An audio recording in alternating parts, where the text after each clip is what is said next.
Companies do not make profit in vacuum because that wealth is created through labor of workers, the trust of consumers, and the legal and physical infrastructure that society provides.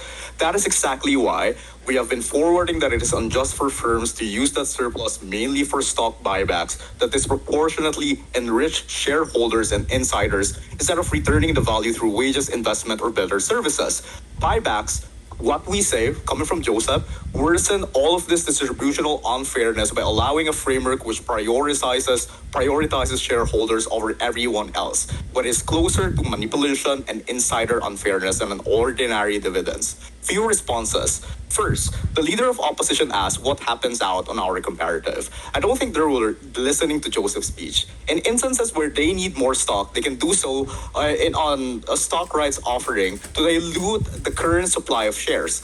Companies do this all the time through stock splits or reverse stock splits. O misses out the nuance to buybacks, and the problem is Joseph already clearly pointed out that this is an inherent conflict of interest. Second, share buybacks is not the only way to reinforce your company. As what Joseph already preempted, there's a difference between stock performance and actual business. On our comparative, we push them to reinvest directly into these businesses, and O was actually wrong when they talked about why issuing new shares is different from issuing new shares is going to be bad. But it's different from buybacks. Just read the info slide as well. But yeah, O also pointed out that just issuing new shares later it's just simply moot in this debate, and because it does not answer the actual abuse.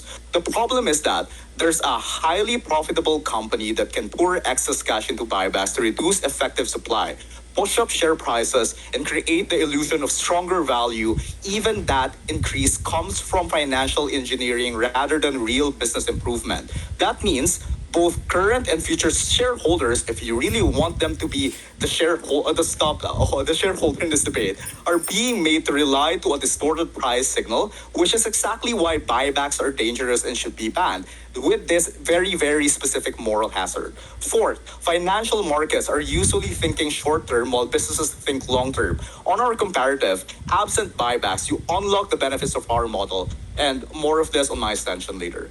Secondly, opposition will probably say that companies need some way to give excess buybacks to give excess money back to shareholders. Our response to this is simple. They already have one. That is dividends. And even if you believe all of the claim coming from OO, you still have dividends that matters within this debate with less moral hazard because they prove companies can still reward the same shareholder without using buyback to manipulate share prices or market optics. They are much more straightforward with its process of gaining properly when it's needed. It's not reliant on a false upward value. So if dividends are already allowing fair shareholder reward, then buybacks survive only because they provide these extra strategic advantages, to which we say those extra strategic advantages are exactly what makes them dangerous. That's why we say when a firm earns large surplus, that a surplus is not purely private windfall built only by a shareholder, but the product of a much wider ecosystem. That matters because buybacks answer the question of who gets the surplus in a very narrow way. Instead of asking whether the company should provide, improvement of wages, stabilize jobs, lower prices, or maybe invest in safer operation, then company in their world or all of the companies in their world pushes the money back towards shareholders by raising the stock price in an unfair way. In other words, everyone helps to create that specific value, but only a small and already advantaged class captures the reward in which we say is unjust categorically. Companies should not be allowed to use productive wealth created by a whole economic community merely to inflate the value of ownership claims for a narrow class of shareholder. But for that, sure, launch your POI. Panel, they have no principle balance on why specifically this is so important. My question to them is very, very simple. Why is the case that the government can actually ban or prohibit individuals or firms from actually carrying out economic activity? That is their right, natural right.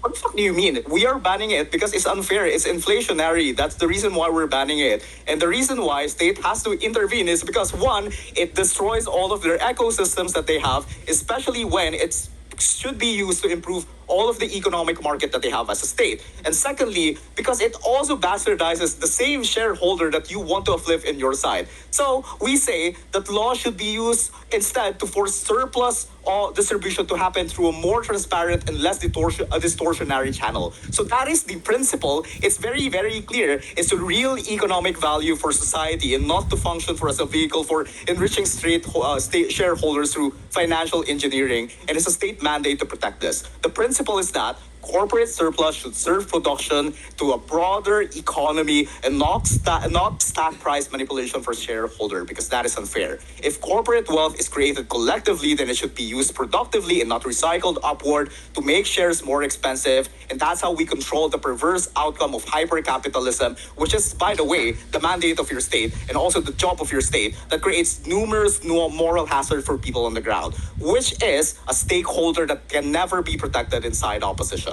Why does this matter in real life? Because once this is not mediated, the economy becomes more organized around protecting asset values rather than delivering all of this decent improvement that we want to have. We want to have better housing. We want to have better healthcare. We want to have better transport, for example. But what keeps the stock attractive? That's going to be the question in your side rather than in the improvement of all of their services. The problem is not on one isolated buyback, but the problem is that buybacks hardwire a model of firm where every decision is judged by investor return first. And the problem is that very, very own investor return is unfair and inflationary in itself. That makes society more unequal, more financially dominated, and less willing to tolerate policies that cut into profit when an ordinary people seems to need them.